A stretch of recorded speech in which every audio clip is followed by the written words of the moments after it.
Hi everyone. By the end of this class, you'll learn how to make indirect requests. So we use indirect requests when you want to give a message to someone who is not present or not available. Let's say, for example, you call a person and the person is not there, but you leave a message. This is what we call an indirect request. Today we're going to focus on turning WH questions into indirect requests. For example, let's say we want to know what time a particular event starts. And we want to leave the message. So could you ask Sophia what time the party starts?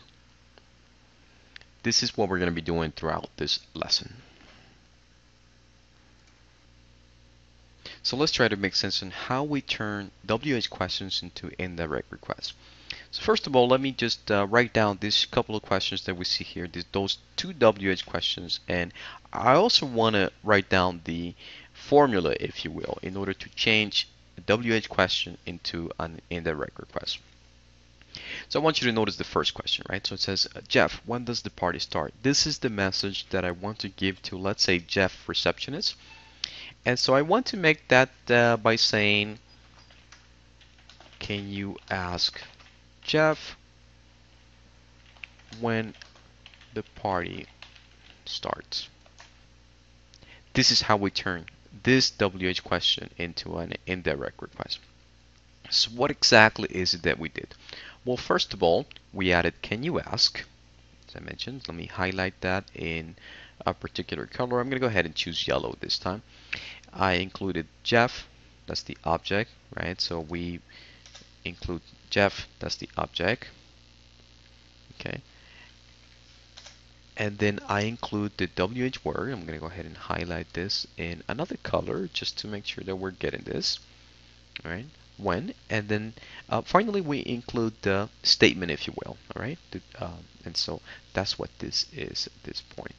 Let me go ahead and color this in red to make sure that we are understanding this. So I want you to notice a couple of things from this. One is that this is a WH question, and therefore we need to use the auxiliary does. In this case, this auxiliary disappears, right? So it's no longer going to be present in our indirect request.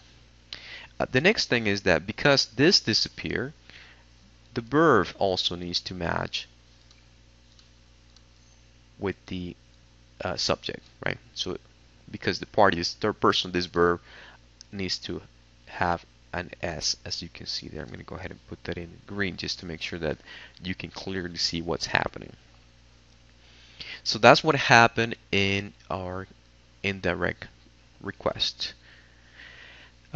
And similar thing happens whenever you do the second one. Sophia, what time should I pick you up? If you notice, this is in the form of a question. So should I pick you up? But whenever we change it to an indirect request, the way that we ask is by, we continue to follow can you ask or could you ask, and then it follows the object. The object happens to be Sophia.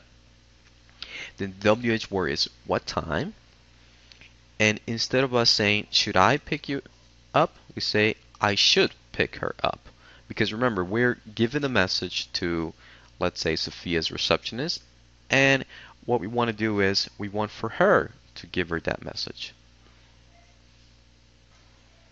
So at this point, what I want to do is I want to just point out a couple of other questions that are not here, and I would like for you to try them out, see if you can change these WH questions into indirect questions. So, Jennifer, where's the party? So how would you change this? If you follow this form, you would use something like, could you ask Jennifer where? And remember, this verb is going to be at the end.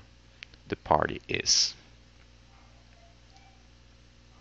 And I'd like for you to try to do the same for all of them. So the more you practice, the better.